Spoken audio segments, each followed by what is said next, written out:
guys, welcome back to my YouTube channel, and in today's tutorial we are going to be going to the second part of this series where we'll be talking about the second part of the tools in PixelLab. Yes, in PixelLab. So please like, subscribe and comment under this video whether this video has been very helpful, and without wasting further time, let's go into this tutorial. So in the last video on this first series, so we stopped at this panel button here, this guy here.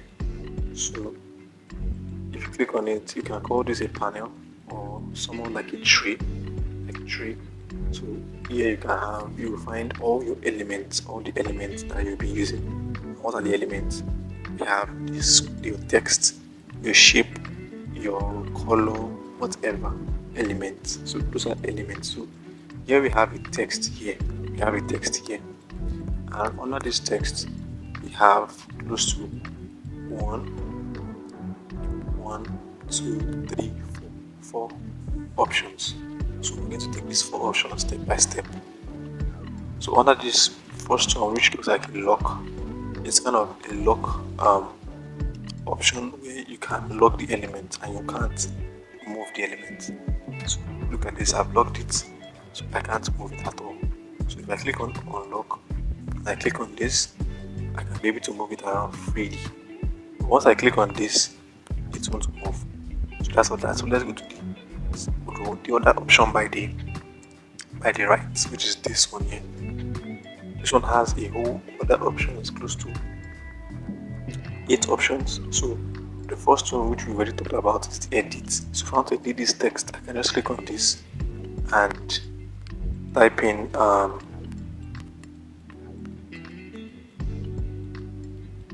me. So under this place, I can type this with my name, and if I want to make all the text, all the alphabets in cap, I can just click on this here and it makes everything all in cap. So you can see that. So click on this again. So the second one is the copy tool. I can use this to copy several elements. So you can see I have copy here. Let me just delete this. So now this again, we click on this.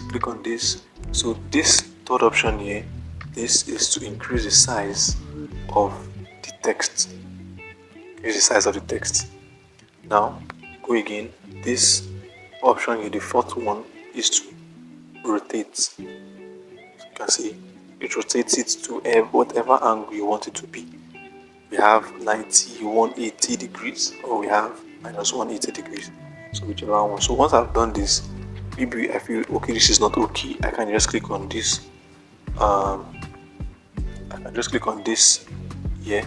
It's kind of like a reset. To reset where the text is before.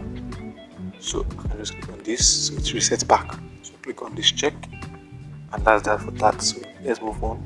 This is for relative position. It helps in positioning whatever elements, like I said, your shape, text, your color, to whatever angle of your canvas of this interface you want it to go. So if I wanted to go to my left hand side, so let's go to left. If I want to go to the top, I'm going to stay at the center of this place. I click on this too, so it stays at the center. I click on, and I want it to go down to the right, so let's put at the center. I can click on this. So yeah, once I'm done with that, let's move to the next one. This here is for color. You can change the color of the text. So we have numbers of colors. You can see. Let's just pick this. Let's pick this. So okay, it's good. So now the next one is these 2 options here. These two, they work together. This first one here is sending whatever element or text to the front of wherever it is, and this here is sent to back. I can click on this. Let me just copy this and let me change the color of this one. Let me change it to, let's say, white. So okay, now this is a white color for the text. I want this one that is on a peach color to come to the front. So I can just go here, click on to front. So you can see it has placed the text to the front of is locked.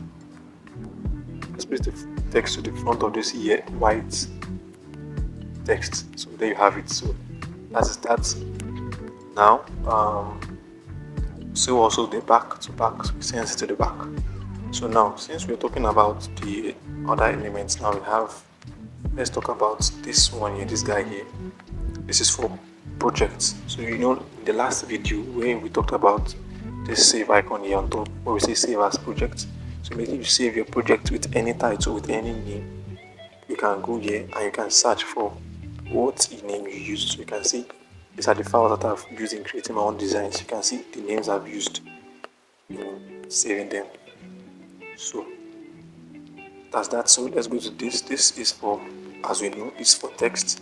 So if I click on any text here, I guess I've locked this. Lock this and bring it down. So you can see we have a whole lot of options again.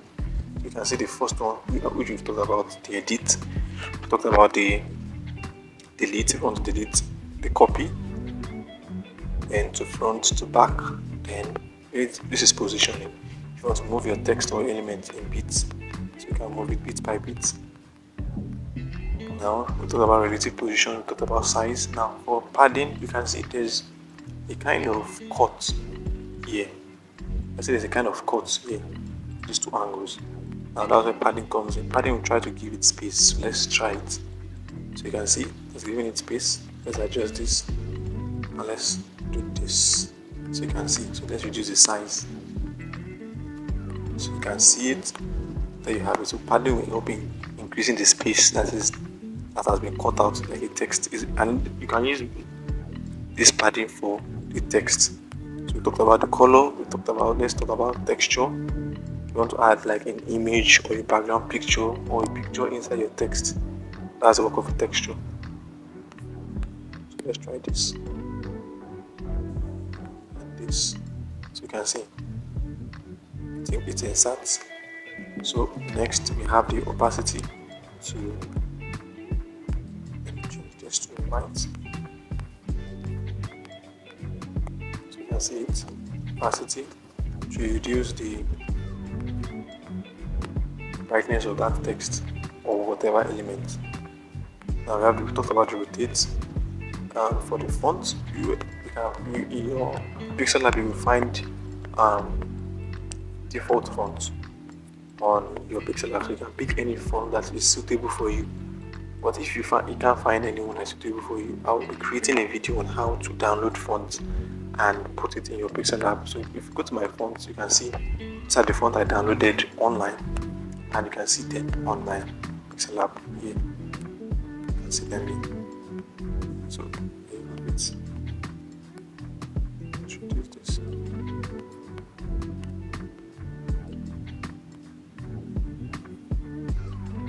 So here you have it. So that's that for the fonts. Then you have its style. If you want this to be bold, it's already in bold. If you want this in italic, if you want this in underline, I can use those options. So I'll just cancel this and click on this. If you want to add the background to the text, you can click on this and I can change it to whichever color I want it to be. And I have the align. If this text is more than one, let me do this. Okay, let's say it's like this. Now I want this UEL to be at the center, or at the center. I can click on this, or I can click this. So this is for the left, this is the center, and this is right. Click OK. Now we also have the spacing to increase the spacing between the text. Later on, as we go, we'll be touching on most of these other parts. We'll be touching on most of these other parts here. On this other part here, down. We're talking on most of them, how you can use it, how you can edit it. So, as you're creating designs later on, you'll be learning how to use them. So we've come to the end of this video, and thank you for watching. Thank you for your patience. So please don't forget to like this video, very important. Subscribe, comment under this video if it has been helpful, and I hope to see you in the next video.